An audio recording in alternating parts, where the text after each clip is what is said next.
Hey guys, welcome to India online form YouTube channel. Guys, आज की इस video में हम बात करने वाले हैं इंटेलिजेंस ब्यूरो खुफिया विभाग ऑनलाइन फॉर्म 2023 के अपडेट के बारे में। कैसे आप सभी 10वीं पास कैंडिडेट खुफिया विभाग यानी कि इंटेलिजेंस ब्यूरो के एमटीएस और सिक्योरिटी असिस्टेंट के 1675 खाली पोस्ट के लिए अपने ऑनलाइन फॉर्म फिल कर सकते हो। इसकी पूरी जानकारी हम आपको स्टेप बाय स्टेप रजिस्ट्रेशन से लेकर प्रिंट तक दिखाएंगे। बस आपको इस वीडियो को स्किप किए बिना शुरू से लेकर एंड तक देखना है। उसके बाद वीडियो पसंद आए तो इसे लाइक और शेयर कर दे। चैनल पर नए हो तो इसे सब्सक्राइब कर ले। तो गाइज, बिना कोई वक्त गंवाए चलिए शुरू करते हैं। आपको इस वीडियो के डिस्क्रिप्शन बॉक्स में हमारी वेबसाइट ejobhub.in के इस पेज का लिंक मिल जाएगा। यहाँ पर आपको इस भर्ती के रिगार्डिंग पूरी डिटेल प्रोवाइड करा दी गई है। इंटेलिजेंस ब्यूरो के अंतर्गत सिक्योरिटी असिस्टेंट, एग्जीक्यूटिव और मल्टीटास्किंग स्टाफ एमटीएस के 1675 खाली पदों को भरने के लिए भर्ती का नोटिफिकेशन जारी हो चुका है। यहां पर सिक्योरिटी असिस्टेंट एग्जीक्यूटिव के लिए 1525 वैकेंसीज है, मल्टीटास्किंग स्टाफ के लिए 150 वैकेंसीज है। 28 जनवरी 2023 से 17 फरवरी 2023 तक आप अपने ऑनलाइन फॉर्म फिल कर सकते हो। 10वीं पास कैंडिडेट ऑल इंडिया से इन फॉर्म को फिल कर सकते हैं। यहाँ पर आपको इस पेज को नीचे स्क्रॉल डाउन करना है और इंपोर्टेंट लिंक सेक्शन में आकर ऑफिशियल नोटिफिकेशन पीडीएफ इस लिंक पर क्लिक करके इस भर्ती के ऑफिशियल नोटिफिकेशन को ओपन कर लेना है और इसमें से आपको पूरी डिटेल 1 बाय 1 करके केयरफुली रीड आउट कर लेनी है। पूरी डिटेल नोटिस में से रीड करने के बाद आप सिंपली इस भर्ती के लिए अपने ऑनलाइन फॉर्म फिल कर सकते हो। उसके लिए भी लिंक आपको हमारी वेबसाइट के इसी पेज पर प्रोवाइड कराया गया है।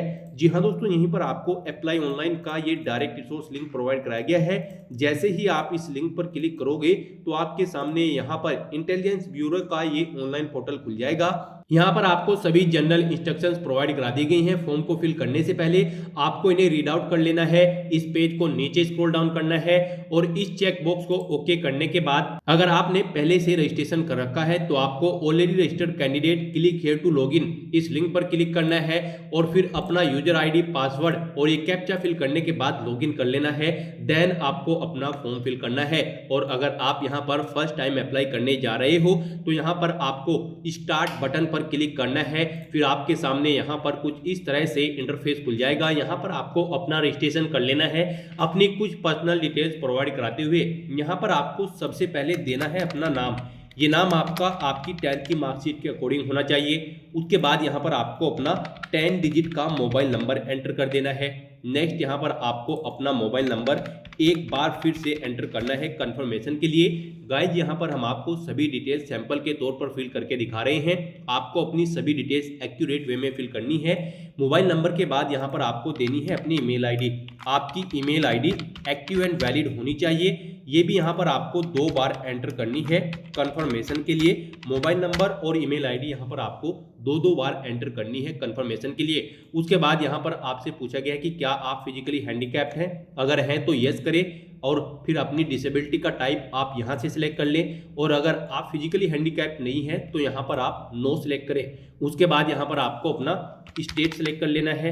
अपना स्टेट सिलेक्ट करने के बाद यहाँ पर आपको सिटी सिलेक्ट कर लेनी है। आपके स्टेट के अकॉर्डिंग यहाँ पर आपको सिटी प्रोवाइड करा दी जाएगी। फिर यहाँ पर आपको अपनी कैटेगरी सिलेक्ट कर लेनी है। अगर आप अनरिजर्व कैटेगरी से बिलोंग करते हो तो यहाँ पर आप सिक्योरिटी असिस्टेंट और मल्टीटास्किंग स्टाफ किसी भी पोस्ट के लिए अप्लाई कर सकते हो या फिर आप दोनों पोस्ट के लिए अप्लाई कर सकते हो। और अगर आप यहाँ पर एससी या फिर ईडब्ल्यूएस कैटेगरी सिलेक्ट करते हो तो आप यहाँ पर केवल सिक्योरिटी असिस्टेंट एग्जीक्यूटिव की पोस्ट के लिए अप्लाई कर सकते हो। तो यहाँ पर आपको अपनी कैटेगरी सिलेक्ट कर लेनी है और उसके अकॉर्डिंग यहाँ पर आपको अपनी पोस्ट सिलेक्ट कर लेनी है। फिर यहाँ पर आपको ये सिक्योरिटी कोड, जी हाँ दोस्तों, ये कैप्चा कोड यहाँ पर फिल करना है और सबमिट बटन पर क्लिक कर देना है। नेक्स्ट आपके सामने यहाँ पर कुछ इस तरह से इंटरफेस खुल जाएगा। यहाँ पर आपका रजिस्ट्रेशन सक्सेसफुली कंप्लीट हो चुका है। आपको एक एप्लीकेशन सीक्वेंस नंबर और पासवर्ड आपकी रजिस्टर्ड ईमेल आईडी पर सबमिट कर दी गई हैं। उन्हें आपको केयरफुली नोट डाउन करके रख लेना है फ्यूचर यूज के लिए, फ्यूचर रेफरेंस के लिए। और यहाँ पर अब आपको गो टू एप्लीकेशन फॉर्म इस लिंक पर क्लिक करना है। फिर आपके सामने यहाँ पर कुछ इस तरह से इंटरफेस खुल जाएगा। अब यहाँ पर आपको अपनी एग्जाम सिटी सिलेक्ट कर लेनी है।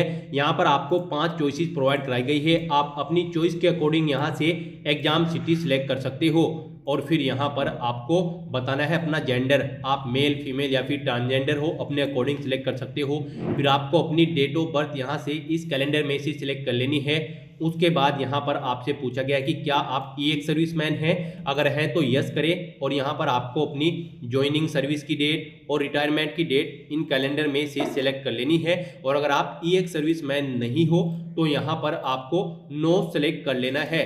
फिर आपसे पूछा गया कि क्या आप एक गवर्नमेंट सर्वेंट है, अगर है तो यस करें और फिर उसकी डिटेल आप यहाँ पर फिल कर दें, और अगर नहीं है तो यहाँ पर आपको नो सिलेक्ट कर लेना है।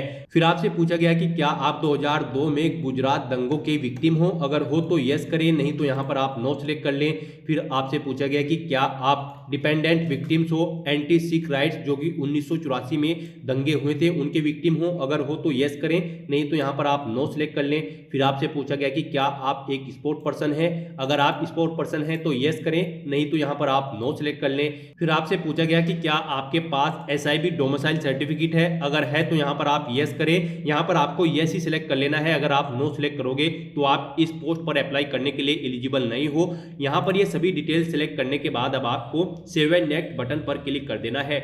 फिर आपके सामने यहाँ पर कुछ इस तरह से इंटरफेस खुल जाएगा। अब यहाँ पर आपको सबसे पहले देना है अपने फादर का नेम, उसके बाद आपको देना है अपनी मदर का नेम। फिर आपको अपना मैरिटल स्टेटस सेलेक्ट कर लेना है, आप मैरिड हो या फिर अनमैरिड हो या फिर डाइवोर्स हो। उसके बाद आपको आपकी कॉन्टैक्ट डिटेल्स ऑटोमेटिकली फिल मिल जाएगी। फिर यहाँ पर अब आपको अपना प्रेजेंट एड्रेस एंटर कर देना है। प्रेजेंट एड्रेस एंटर करने के बाद अब आपको अपना परमानेंट एड्रेस यहाँ पर एंटर करना है। और अगर आपका प्रेजेंट एड्रेस और परमानेंट एड्रेस सेम है तो बस यहाँ पर आपको यस इस रेडियो बटन को सिलेक्ट कर लेना है और आपका परमानेंट एड्रेस आपके प्रेजेंट एड्रेस के अकॉर्डिंग यहाँ पर फिल हो जाएगा। फिर यहाँ पर अब आपको सेव एंड नेक्स्ट इस बटन पर क्लिक कर देना है। नेक्स्ट आपके सामने यहाँ पर कुछ इस तरह से इंटरफेस खुल जाएगा। अब यहाँ पर आपको अपनी क्वालिफिकेशन की डिटेल फिल करनी है। सबसे पहले यहाँ पर आपको अपनी 10th क्लास की डिटेल फिल करनी है। सबसे पहले देना है यहाँ पर आपको अपने बोर्ड या फिर काउंसिल का नाम। उसके बाद आपको यहाँ पर सब्जेक्ट्स बताने हैं। 10th में आपके पास कौन कौन से सब्जेक्ट थे, यहाँ पर आप ऑल एंटर कर सकते हो। उसके बाद यहाँ पर आपको अपने स्कूल या फिर इंस्टीट्यूट का नाम एंटर कर देना है जिससे आपने अपनी 10th क्लास पास आउट की है। फिर यहाँ पर आपको अपना पासिंग ईयर सिलेक्ट कर लेना है। उसके बाद यहाँ पर आपको अपना पैटर्न बताना है कि आपका रिजल्ट परसेंटेज में था या फिर GPA में। परसेंटेज अगर यहाँ पर आप सिलेक्ट करते हो तो फिर यहाँ पर आपको अपनी परसेंटेज एंटर कर देनी है, कितनी परसेंटेज आपने 10th क्लास में ऑब्टेन की थी। उसके बाद यहाँ पर आपको अपनी 12th क्लास की डिटेल भी सेम ऐसे ही फिल कर देनी है। यहाँ पर भी आपको सबसे पहले अपने बोर्ड या फिर काउंसिल का नाम एंटर करना है। फिर यहाँ पर आपको सब्जेक्ट्स एंटर करने हैं, यानी कि स्ट्रीम, कौन सी स्ट्रीम आपके पास थी 12th क्लास में। उसके बाद आपको अपने स्कूल या इंस्टीट्यूट का नाम एंटर करना है। पासिंग ईयर यहाँ पर आपको सिलेक्ट कर लेना है। फिर यहाँ पर आपको अपना रिजल्ट का ग्रेडिंग पैटर्न सेलेक्ट कर लेना है। आप परसेंटेज में आपका रिजल्ट था या फिर GPA में। परसेंटेज अगर आप सिलेक्ट करते हो तो फिर यहाँ पर आपको परसेंटेज एंटर कर देनी है अपनी 12th क्लास की। यहाँ पर इंटेलिजेंस ब्यूरो की इन पोस्ट पर अप्लाई करने के लिए कैंडिडेट का 10वीं क्लास पास होना जरूरी है। आप ऑफिशियल नोटिफिकेशन में अपनी क्वालिफिकेशन चेकआउट कर सकते हो। साथ ही साथ आपको एक लोकल लैंग्वेज आनी चाहिए जिस सर्कल के लिए आप अप्लाई करने जा रहे हो। तो यहाँ पर आप अपनी 10th और 12th की डिटेल फिल करने के बाद एडिशनल क्वालिफिकेशन की डिटेल फिल भी कर सकते हो अगर आपके पास है, अदरवाइज आप इसे खाली भी छोड़ सकते हो सेक्शन को। उसके बाद यहाँ पर आपको लैंग्वेज प्रोफिशिएंसी डिटेल में आकर अपनी लैंग्वेज सिलेक्ट कर लेनी है जिसमें आप प्रोफिशिएंसी रखते हो। उसके बाद आपसे पूछा गया कि क्या आपको वर्क एक्सपीरियंस है, अगर है तो यस करें, नहीं और फिर यहाँ पर अपना वर्क एक्सपीरियंस एंटर कर दें, और अगर नहीं है तो यहाँ पर आप नो सेलेक्ट कर लें। उसके बाद यहाँ पर आपको सेव एंड नेक्स्ट बटन पर क्लिक कर देना है। नेक्स्ट आपके सामने यहाँ पर कुछ इस तरह से इंटरफेस खुल जाएगा। आपकी कैटेगरी के अकॉर्डिंग यहाँ पर आपको आपकी एप्लीकेशन फीस का अमाउंट शो कर दिया जाएगा। फिर यहाँ पर अब आपको अपना recent passport size colour photo upload करना है जो कि 3 वीक से ओल्ड नहीं होना चाहिए, और अपने सिग्नेचर भी आपको यहाँ पर ब्लैक पेन से जो आपके सिग्नेचर हुए हैं उन्हें यहाँ पर अपलोड कर देना है। यहाँ पर आपको क्लिक हियर टू अपलोड इन बटन्स पर क्लिक करना है और अपने फोटो सिग्नेचर्स को यहाँ पर अपलोड कर देना है। उसके बाद आपको डिक्लेरेशन सेक्शन में आकर ये कैप्चा कोड यहाँ पर फिल करना है और फिर इस चेकबॉक्स को ओके करना है, आई एग्री, और प्रीव्यू बटन पर क्लिक करके अपने एप्लीकेशन फॉर्म का प्रीव्यू चेकआउट कर लेना है और उसके बाद आपको सबमिट बटन पर क्लिक कर देना है। सबमिट बटन पर क्लिक करने के बाद आपके सामने यहाँ पर पेमेंट गेटवे का ये इंटरफेस खुल जाएगा। यहाँ पर आपको आपकी एप्लीकेशन फीस का अमाउंट पे करना है, तो यहाँ पर आप नेट बैंकिंग, कार्ड पेमेंट या फिर अदर पेमेंट मोड्स में से अपनी चॉइस के अकॉर्डिंग कोई भी पेमेंट मोड सिलेक्ट कर सकते हो। यहाँ पर हमने other bank debit card select किया है। अगर आप ये ऑप्शन सिलेक्ट करते हो तो यहाँ पर आपको कन्फर्म बटन पर क्लिक करना है, फिर आपको एक बार फिर से कंफर्म बटन पर क्लिक कर देना है। उसके बाद आपके सामने पेमेंट गेटवे का ये ऑप्शन खुल जाएगा। यहाँ पर आपको अपने डेबिट कार्ड या फिर क्रेडिट कार्ड का नंबर एंटर करना है, फिर उसका एक्सपायरी मंथ और ईयर आपको सिलेक्ट कर लेना है, फिर कार्ड होल्डर का नेम आपको यहाँ पर एंटर करना है और उसके बाद आपको आपके कार्ड का 3 डिजिट का सीवीवी नंबर यहाँ पर एंटर करना है और ये कैप्चा कोड यहाँ पर फिल करने के बाद आपको पे बटन पर क्लिक करना है। इस तरह से यहाँ पर आपकी एप्लीकेशन फीस का अमाउंट पे हो जाएगा और आपके एप्लीकेशन फॉर्म की सभी टास्क भी कंप्लीट हो जाएगी। उसके बाद आपको आपके एप्लीकेशन फॉर्म का एक प्रिंट आउट ले लेना है फ्यूचर यूज के लिए, फ्यूचर रेफरेंस के लिए। तो गाइज ऐसे आप अपना इंटेलिजेंस ब्यूरो, एमटीएस और सिक्योरिटी असिस्टेंट एग्जीक्यूटिव का ऑनलाइन फॉर्म फिल कर सकते हो। आज की वीडियो में बस इतना ही। आई होप वीडियो आपको पसंद आई होगी। अगर पसंद आई हो तो इसे लाइक और शेयर करें, चैनल पर नए हो तो इसे सब्सक्राइब कर लें। Thanks for watching.